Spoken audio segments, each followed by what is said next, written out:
हाँ जी, अस्सलाम वालेकुम। ये आज रिव्यू क्वेश्चंस पढ़ेंगे। 10.1 में लिखा है, what is simple harmonic motion? ये तो जस्ट डेफिनेशन है, आप बुक के ऊपर से ये पढ़ लेंगे और मैं आपको ये सेकंड पार्ट इसका बताऊंगा। What are necessary conditions for a body to execute simple harmonic motion? और ये किसी बॉडी के लिए 3 कंडीशंस आपने लिखनी है। नंबर 1, उस बॉडी का कुछ मैस हो, मैस को इनर्शिया भी बोलते हैं। और उसके अलावा उस बॉडी पे एक फोर्स लगे जिसका नाम रिस्टोरिंग फोर्स है। और अगर बॉडी का मैस भी हो, उस पे रिस्टोरिंग फोर्स भी लग रही हो और वो एक ओ फॉर मीन पोजीशन हो जिसके टू एंड फ्रो ये वाला बॉडी ऑसिलेट कर रहा हो। और ये मैस स्प्रिंग सिस्टम आपने पहला टॉपिक देखा हुआ है, इसमें तीनों कंडीशंस फुलफिल हो रही हैं। नंबर 1, ये बॉडी है, इसका कुछ मैस भी है। नंबर 2, इधर मीन पोजीशन यानी ये ओ मीन पोजीशन भी है जिसके टू एंड फ्रो ये बॉडी ऑसिलेट कर रहा है। और जब ये बॉडी एक्सट्रीम पोजीशन पे था यानी मीन पोजीशन से जैसे ही साइड पे जाता है तो इस पे ये रिस्टोरिंग फोर्स एक्ट भी करती है। तो जब ये तीनों कंडीशंस फुलफिल हो रही हैं तो फिर ये बॉडी सिंपल हार्मोनिक मोशन कर सकता है। और नेक्स्ट क्वेश्चन है, think of several examples of motion in everyday life that are simple harmonic. उसके लिए पहले नंबर पे ये स्विंग में बच्चे झूले ले रहे हैं, तो ये स्विंग सिंपल हार्मोनिक मोशन की एग्जांपल है एक।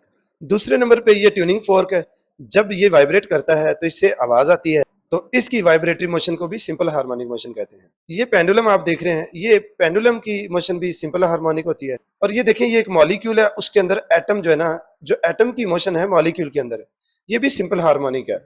ये गिटार है, तो गिटार की स्ट्रिंग को जब आप प्लग करते हैं तो ये स्ट्रिंग भी मूव करती है, इसकी मोशन भी सिंपल हार्मोनिक होती है।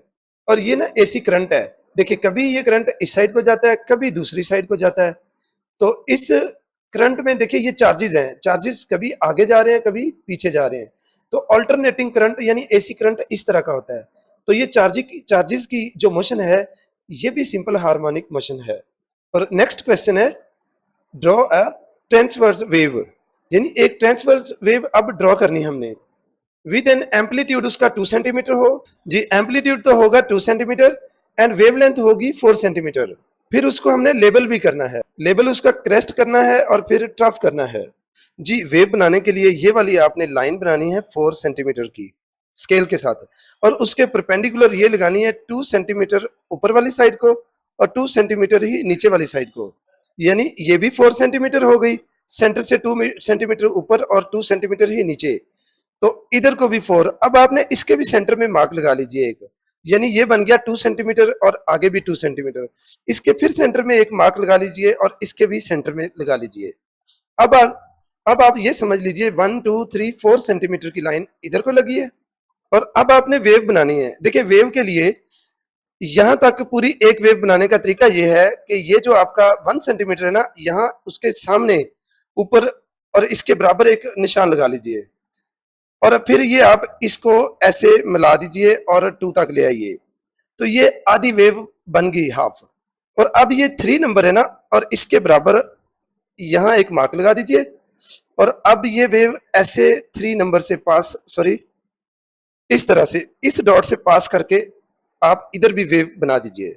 इस तरह जो वेव बनी उसकी यहां से लेके यहां तक जो वेव लेंथ है वो पूरी 4 सेंटीमीटर है। और इसका ये जो एम्पलीट्यूड है मीन पोजीशन से ऊपर की तरफ, ये है 2 सेंटीमीटर। अब हमने लेबलिंग करनी है। ये जो मीन पोजीशन से हाईएस्ट पॉइंट होता है इसको बोलते हैं क्रेस्ट, और मीन पोजीशन से लोएस्ट पॉइंट जो होता है इसको कहते हैं ट्रफ। तो ये क्रेस्ट और ट्रफ की भी लेबलिंग कर दी हमने। अब ये क्वेश्चन नंबर 10 देखिए, ये कहता है does increasing frequency of a wave, यानी फ्रीक्वेंसी इंक्रीज करोगे ऑल्सो इंक्रीजेज इट्स वेवलेंथ, क्या उससे वेवलेंथ भी बढ़ जाएगी? देखें जी, वेव स्पीड का फार्मूला होता है एफ इंटू लेमडा। तो अब ये फार्मूला बता रहा है कि आप फ्रीक्वेंसी को और वेवलेंथ को मल्टीप्लाई करेंगे तो स्पीड मिलेगी। किसी भी मीडियम में स्पीड तो कांस्टेंट होती है ना, तो अगर आपने फ्रीक्वेंसी इंक्रीज कर दी तो वेवलेंथ को डिक्रीज करना पड़ेगा ताकि इन दोनों का प्रोडक्ट स्पीड के इक्वल आए। देखिए, अगर आपने फ्रीक्वेंसी इंक्रीज कर दी और वेवलेंथ भी इंक्रीज हो गई, उससे तो स्पीड भी इंक्रीज हो जाएगी, लेकिन स्पीड क्योंकि कांस्टेंट होती है इसलिए आंसर ये है कि अगर आपने फ्रीक्वेंसी इंक्रीज की तो फिर वेवलेंथ डिक्रीज हो जाएगी। तो फिर इसका आंसर बना नो। तो आगे फिर क्वेश्चन, इफ नॉट, अगर नो आंसर है आपका, how are these quantities related, तो फिर उनका रिलेशन ये लिख दें, frequency and wavelength are inversely related to each other. It mean कि अगर आपने फ्रीक्वेंसी इंक्रीज की तो वेवलेंथ डिक्रीज हो जाएगी। और ये आप एक वेव देखिए और इसकी वेवलेंथ भी चेक करिए। इसमें देखें यहां से लेके पूरा एक क्रेस्ट और पूरा एक ट्रफ आ गया, तो वेवलेंथ फिर यहां से लेके इतनी बनी। और अगर हम इसकी अब फ्रीक्वेंसी ज्यादा करें तो ये देखिए फ्रीक्वेंसी में इंक्रीज कर रहा हूं, तो अब जरा वेवलेंथ देखिए, अब ये एक पूरा क्रेस्ट और एक पूरा ट्रफ, तो वेवलेंथ देखिए अब स्मॉल हो गई है।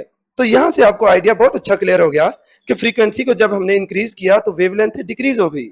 और अब ये कंसेप्चुअल क्वेश्चन 10.1 देखिए, if length of a simple pendulum is doubled तो what will be the change in its time period. तो टाइम पीरियड का फार्मूला आप जानते हैं, 2 पाई स्क्वायर रूट में एल ओवर जी आता है।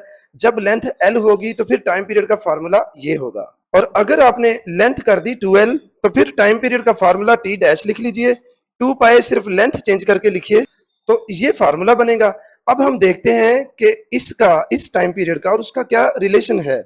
देखिए मैंने क्या किया है, ये जो स्क्वायर रूट के अंदर 2 था ना, मैंने वो बाहर निकाल के मल्टीप्लाई कर दिया है, तो बाकी 2 पाई एल ओवर जी उसी तरह लिख दिया है। और ऐसा क्यों किया है, ताकि इसकी जगह पे मैं ये टी लिख सकूं, क्योंकि इस टी का फार्मूला यही है। तो इस तरह जो नया टाइम पीरियड होगा वो पहले वाले यानी जब लेंथ एल थी उस टाइम पीरियड का √2 से मल्टीप्लाई करके उसके फिर इक्वल होगा। तो पता चला कि टाइम पीरियड इंक्रीज हो गया। और ये √2 का आंसर 1.41 भी होता है, तो साथ ये टी उसी तरह ही मल्टीप्लाई कर दें। तो पता चला कि लेंथ आपने जब इंक्रीज कर दी ना 2 टाइम, तो टाइम पीरियड भी इंक्रीज हो गया, लेकिन कितने टाइम, वो 1.41 टाइम इंक्रीज हुआ। और नेक्स्ट क्वेश्चन है, a ball is dropped from a certain height on the floor and keeps bouncing, यानी बॉल जो है ना वो बाउंसिंग कर रही है, अप एंड डाउन जा रही है, अर्थ पे लगती है फिर ऊपर जाती है और फिर नीचे जाती है। तो क्वेश्चन उनका ये है, is the motion of the ball simple harmonic है, एक्सप्लेन कीजिए। तो सबसे पहले लिखेंगे no, the motion of the ball is not simple harmonic. तो उसके रीजंस आप ये लिख दीजिएगा, it has no mean position, उसकी एक तो मीन पोजीशन ही नहीं है। Secondly it does not oscillate, वो ऑसिलेट नहीं कर रहा, क्यों नहीं कर रहा, क्योंकि उसकी तो मोशन लीनियर है। क्योंकि आपने पढ़ा है जो फ्रीली फॉलिंग बॉडी होते हैं, जो अप जा रहे हूं या डाउन, तो उनकी मोशन लीनियर होती है। और फिर आपने ये भी पढ़ा है जो फ्रीली फॉलिंग बॉडी है उसका एक्सेलरेशन भी कांस्टेंट होता है, तो लिखा है इट्स एक्सेलरेशन इज कांस्टेंट। जबकि अगर कोई बॉडी सिंपल हार्मोनिक मोशन कर रहा हो तो उसका एक्सेलरेशन वेरिएबल होता है। देखें जो जो बॉडी सिंपल हार्मोनिक मोशन कर रहे होते हैं ना, उनका एक्सेलरेशन यहाँ यानी एक्सट्रीम पोजीशन पे मैक्सिमम होता है और मीन पोजीशन पे मिनिमम की बजाय जीरो होता है, जीरो। तो यहां से पता चला जो बॉडी सिंपल हार्मोनिक मोशन कर रहा है उसका एक्सेलरेशन वेरी करता है। और जबकि बॉल तो फ्रीली फॉलिंग बॉडी है ना, तो उसका एक्सेलरेशन कांस्टेंट होता है, जो एक्सेलरेशन इज इक्वल टू जी के इक्वल होता है।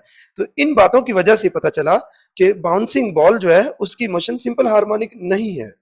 जी स्टूडेंट्स, अब मैं आपसे एक क्वेश्चन पूछने लगा हूं। देखिए ये 2 पेंडुलम है, लेंथ दोनों की सेम है जबकि मैसेज डिफरेंट हैं, एक 1 kg है एक 5 kg है। आप बताइए टाइम पीरियड किसका ज्यादा होगा, 1 kg वाले का या 5 kg वाला, सोच के बताइए। तो इसका आंसर देने के लिए ये फार्मूला देखना होगा। टाइम पीरियड के फार्मूले में देखें कहीं मैस आता है, नहीं आता ना, तो फिर टाइम पीरियड मैस पे डिपेंड ही नहीं करता। टाइम पीरियड डिपेंड करता है लेंथ पे और जी की वैल्यू पे। तो लेंथ देखिए इन दोनों की सेम है, तो फिर इन दोनों का टाइम पीरियड भी सेम होगा। और ये 10.3 क्वेश्चन भी है, a student performed 2 experiments with a simple pendulum, फिर he used 2 bobs of different masses. देखिए एक का मैस 5 kg और एक का 1 kg, by keeping other parameters constant, यानी लेंथ को और जी को कांस्टेंट रखा। आगे to his astonishment the time period of the pendulum did not change, वो टाइम पीरियड तो चेंज ही नहीं हुआ, क्यों नहीं चेंज हुआ, वो मैंने आपको रीजन बता दी है कि टाइम पीरियड मैस पे डिपेंड ही नहीं करता। जी, जो मैंने अब आपको क्वेश्चंस करवा दिए ना वो बुक में नहीं थे। अब जो रिमेनिंग क्वेश्चंस है ये सारे बुक के अंदर हैं आपके, उधर से स्टडी कर लीजिएगा। Thank you.